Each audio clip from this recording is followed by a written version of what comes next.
A big political endorsement for Angela Alsobrooks. Good evening. This is CTV News. I'm Byron Scott. Well, Prince George's County Executive Angela Alsobrooks continues to rack up the endorsements in her bid for a U.S. Senate seat. The latest comes from Congressman Steny Hoyer, the two holding a campaign rally with supporters at the Town Square at Suitland Federal Center. Alsobrooks is running to replace Ben Cardin, who's announced he's not running for re-election. Hoyer called Alsobrooks a game changer who can lift people up and make a difference. Ever since I first met Angela, I've known that she is one of the exceptional leaders that I have met in over 50 years. That is why I proudly, and with great conviction, offer my endorsement to Angela Alsobrooks today for the United States Senate.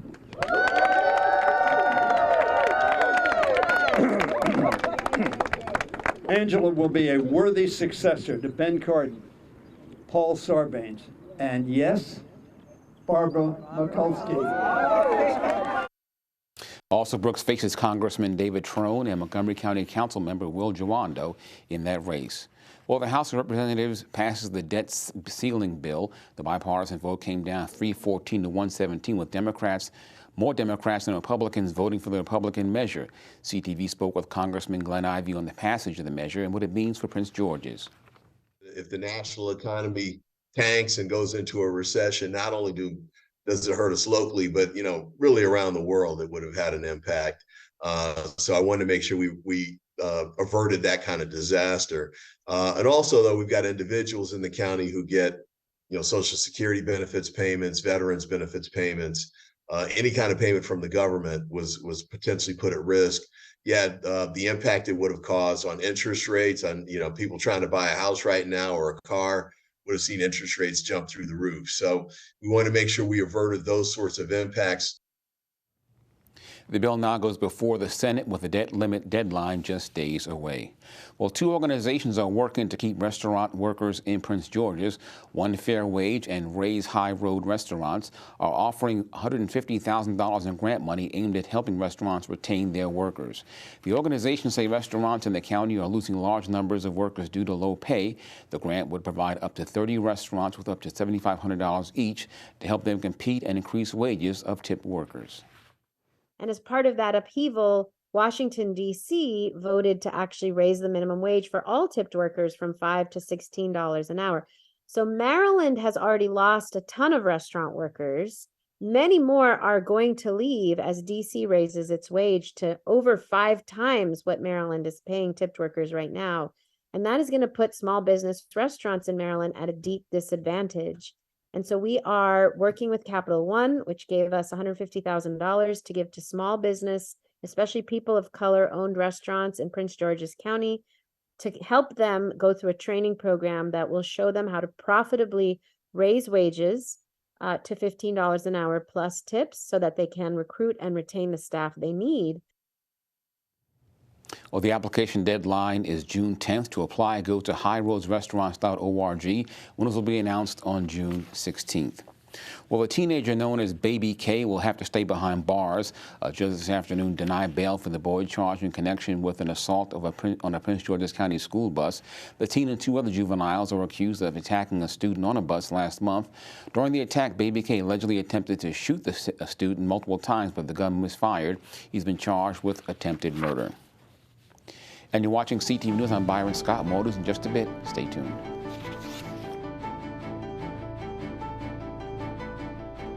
As someone living with type 2 diabetes, I want to keep it real and talk about some risks. With type 2 diabetes, you have up to 4 times greater risk of stroke, heart attack, or death. Even at your A1C goal, you're still at risk, which if ignored could bring you here. May put you in one of those, or even worse. Too much?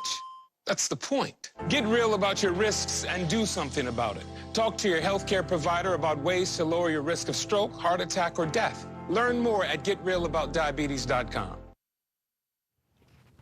Welcome back. Former Prince George's County Executive Winfield Kelly has passed away. The Prince George's native died on May 19th. Kelly attended Bladensburg High School and the University of Maryland. County Council Chairman Tom Dernoga issued a statement today praising his accomplishments. A wake will be held Monday at the Callis Funeral Home in Edgewater. Funeral services will be held Tuesday at the Holy Family Catholic Church in Davidsonville. Kelly was 87 years old. And June is recognized nationally in Maryland as LGBTQ plus Pride Month.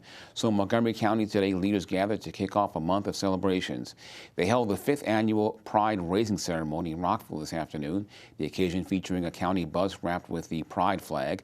Officials say Montgomery has come a long way in becoming a more inclusive community for all. As a Jew and as a gay man, I know the hate that is pervading our community and our country. Since January of this year, there have been over 520 pieces of legislation introduced across this country against the LGBTQ plus community. And of those, 220 have specifically targeted our trans and non-binary community. And in 2018, Preservation of Maryland announced a new effort to honor LGBTQ history. There's grant money used by Maryland Historical Trust to support the creation of a historic study of the LGBTQ plus community and their influence in the state. And it's looking at ways that these stories can be told and those places seen as historically significant. Today's event was held in downtown Rockville. Well, today, June 1st, marks the beginning of By Request Only. Starting today, all food services businesses in the county can only provide single-use foodware upon request only. Single-use foodware items like straws, utensils, napkins, and more will only be provided if they are asked for. Takeout and delivery orders will no longer include these items unless requested. CTV News spoke with a Starbucks customer to see how she feels about the new law. I feel like that's crazy. I feel like it's a restaurant. They should provide it. If you have to request for that, that's crazy. I don't think that's right. I feel like customers would feel like that's unfair. The county will begin enforcement on October 1st. Well, so far this year, 6 Maryland state troopers have been injured while working in roadside incidents. State police say it's a disturbing trend. That's because just 9 troopers were hurt in similar accidents in all of last year. That's a reason why Lieutenant Governor Runa Miller today hosted an inaugural meeting of a state work zone safety group. Miller and the group are examining ways to improve work zone safety procedures for police, highway workers, and motorists. And Marylanders who have Google Wallet and love to travel can add their mobile ID. Maryland is now the first state to offer digital licenses and IDs on both Apple and Google Wallet.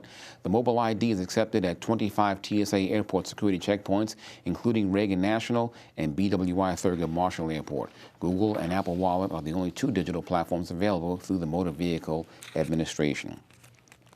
And Prince George's police are investigating a deadly shooting in Seat Pleasant. It happened on the 6,000 block of Martin Luther King Jr. Highway around 9 o'clock last night.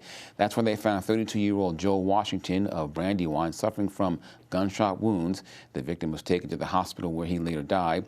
2 other men were shot in the incident but suffered non-life-threatening injuries. A $25,000 reward is being offered for information in this case. And still ahead, Simon Buggs and the Thursday Sports page. Stay tuned. Hey sports fans, and coming up soon, Commanders quarterback Sam Howell speaks after yesterday's OTA workouts, and newly hired Capitals head coach Spencer Carberry speaks at his introductory press conference. Stay tuned. Every day we go about our lives driven by routine. Our vision is clouded by the very normalcy we take for granted. Countless victims of human trafficking walk among us, invisible, until now. The Blue Campaign provides a unified voice for those who combat human trafficking.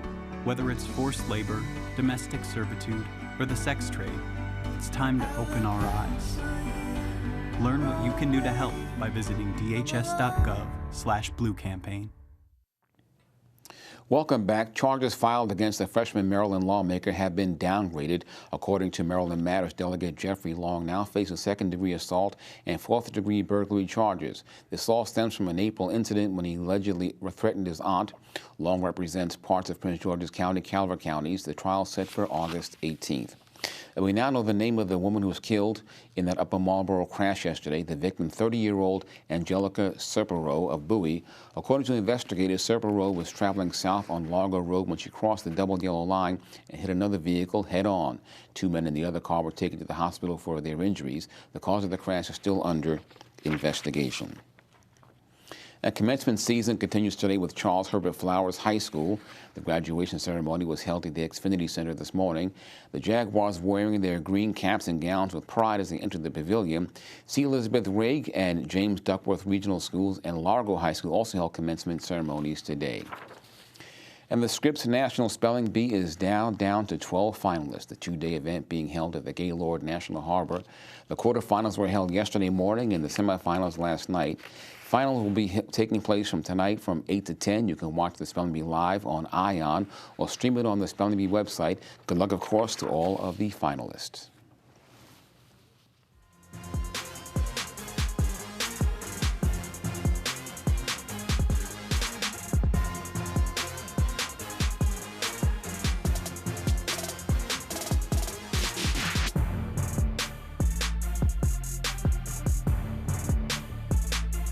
It's time for your Thursday sports page. We'll start with the NFL. OTA workouts can be a huge adjustment for pro football teams. And one thing the Commanders have to adjust to is newly hired offensive coordinator Eric Bieniemy's playbook. Bieniemy was previously the offensive coordinator for the Kansas City Chiefs before being hired by the Commanders. And quarterback Sam Howell spoke about learning Bieniemy's offensive system. I think the main thing, I'm always just trying to become the best version of myself, and I evaluate every single part of my game, and I try to get a little bit better in every single area. Really, the main focus has been trying to learn this playbook, and it's kind of a wordy system, but it's a really good system, and I've loved it so far, and I've enjoyed being in there and learning the new system and watching the film and studying what they were doing in Kansas City, and obviously they were doing a really good job, and we're trying to come out here and get better at the system each and every day, and we're making some really good progress, so I'm excited. The Commanders' OTAs conclude on June 13th.